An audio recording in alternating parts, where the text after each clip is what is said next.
Welcome to another Acoustic Insights with Jennifer Bliss, taking note of what I see. Check out this song.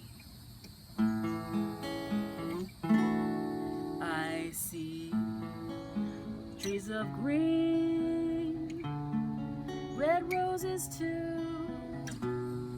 I see them bloom for me and you, and I think to myself, what a wonderful world. So that song, What a Wonderful World, was written in 1967 and recorded by Louis Armstrong. And it was released at a time of great unrest and chaos in the country. The civil rights movement and the Vietnam War and all this other kind of craziness was going on. People were very unhappy and disenfranchised and being killed and all this kind of stuff. And out comes this optimistic, simple song that provided a little relief for people in the midst of all this all the negative things that were going on in the country at that time, and won a Grammy. And that song came up in when we were having our lesson. Oh, hey, say hey, Judy. Hey. We were having our guitar lesson over by the pool and just talking about things and talking about what's going on, and that song came up.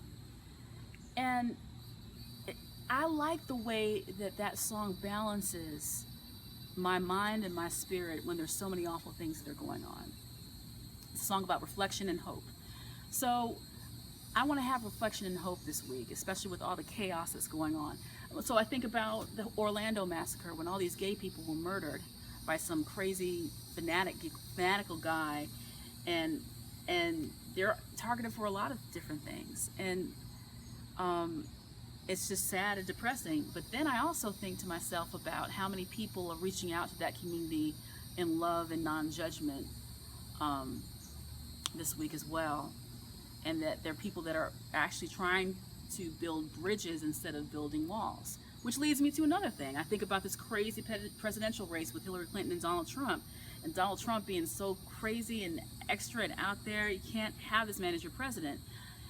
But then I also see people of that party that are disavowing him, and even sometimes some of them are in the Republican Party because of the racism, the sexism, the homophobia, and the just plain ignorance. I also think about organizational and religious oppressional systems in some of those places that some people experience. Then I also see people branching out and finding their own voice and advocating. But most importantly, somebody tell somebody, I think about the NBA Finals. I think about LeBron James, the prodigal son, come home, and 3 straight losses in the middle of the NBA Finals, and then the Cavs win in such an incredible game, and it was just amazing. And then I think to myself, what a wonderful world. Oh.